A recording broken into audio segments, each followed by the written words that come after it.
नमस्कार दोस्तों। प्यू research centre की रिपोर्ट के अनुसार पिछले 10 सालों में दुनिया भर में हिंदुओं की संख्या में वृद्धि हुई है। मिडिल ईस्ट और नॉर्थ अमेरिका में हिंदू आबादी में 55 से 62% तक की बढ़ोतरी देखी गई है।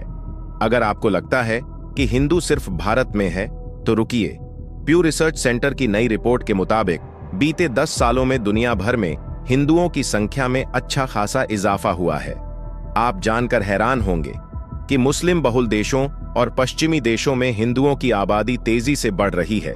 यही वजह है कि अमेरिका से दुबई तक जय श्री राम की गूंज सुनाई दे रही है। तो चलिए पूरी डेवलपमेंट क्या है इस वीडियो में समझते हैं। लेकिन आगे बढ़ने से पहले इस वीडियो को एक लाइक करके चैनल को सब्सक्राइब जरूर कर लीजिए, क्योंकि आपके लिए तो यह 1 सेकंड का काम है, लेकिन इससे हमारी काफी बड़ी मदद होती है। दरअसल प्यू रिसर्च सेंटर की ग्लोबल रिपोर्ट के मुताबिक वैसे तो 1 दशक में दुनिया भर में मुस्लिम आबादी सबसे तेजी से बढ़ी है, लेकिन हिंदू धर्म का भी प्रसार हुआ है, वो भी उन देशों में जहां कोई सोच भी नहीं सकता। रिपोर्ट बताती है कि मिडिल ईस्ट और नॉर्थ अफ्रीका जैसे मुस्लिम बहुल इलाकों में हिंदू आबादी में 62% तक की बढ़ोतरी दर्ज की गई है। वहीं नॉर्थ अमेरिका, कनाडा हिंदुओं की आबादी में 55% तक की वृद्धि हो गई है। इन दोनों ही इलाकों में बड़ी संख्या में प्रवासी भारतीय रहते हैं। सऊदी अरब, कुवैत, बहरीन, कतर और यूएई जैसे देशों में लाखों भारतीय प्रवासी रोजगार के लिए बसे हुए हैं। इनमें से ज्यादातर हिंदू है। पहले जहां पूजा पाठ सिर्फ घरों तक सीमित था, अब वहां मंदिरों की स्थापना हो रही है और सार्वजनिक रूप से त्योहार भी मनाए जा रहे हैं। दुबई में बना भव्य हिंदू मंदिर इसका ताजा उदाहरण है। वहां दशहरे से लेकर दिवाली और छठ तक अब खास आयोजन होते हैं।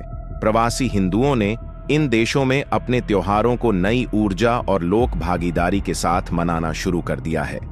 अमेरिका में बसे हिंदुओं की संख्या लगातार बढ़ रही है। न्यू जर्सी, टेक्सास और कैलिफोर्निया जैसे राज्यों में बड़ी संख्या में भारतीय समुदाय है, जिनमें से अधिकांश हिंदू है।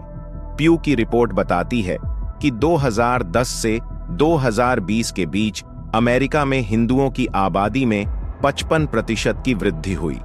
यहां न सिर्फ मंदिरों की संख्या बढ़ी है, बल्कि वहां के लोग भी योग, आयुर्वेद और आध्यात्मिकता के चलते हिंदू धर्म को लेकर सकारात्मक सोच बना रहे हैं। अब अमेरिका के स्कूलों और यूनिवर्सिटी में दिवाली जैसे त्योहारों को मान्यता मिलने लगी है। कई जगह इसे छुट्टी के रूप में भी मनाया जाने लगा है। रिपोर्ट बताती है कि मुस्लिम बहुल देशों में हिंदुओं की आबादी इसलिए बढ़ रही है क्योंकि वहां बड़ी संख्या में हिंदू नौकरी रोजगार के लिए जा रहे हैं, वहीं रहने लगते हैं, वही बच्चे पैदा करते हैं और वहीं के स्थायी निवासी हो जाते हैं। यानी वहां काम करने गए भारतीय जब अपने परिवारों को साथ लेकर बसते हैं या वहां उनके बच्चे होते हैं, तो धीरे धीरे एक नई हिंदू आबादी तैयार हो जाती है। मिडिल ईस्ट में हिंदुओं की संख्या इतनी तेजी से बढ़ी है कि अब यूएई और कुवैत में हिंदू मंदिरों को आधिकारिक मंजूरी भी मिलने लगी है। पहले जो धार्मिक गतिविधियां घरों तक सीमित थीं, अब वे सार्वजनिक रूप से होने लगी हैं। अब दुबई में जय श्री राम बोलना आम बात हो गई है। आपके विचार में क्या सनातन धर्म पूरी दुनिया में फैल रहा है? कमेंट करके अपनी राय जरूर बताएं। दोस्तों, आज की वीडियो में इतना ही। अगर वीडियो पसंद आई हो तो एक लाइक करके चैनल को सब्सक्राइब जरूर कर लीजिए।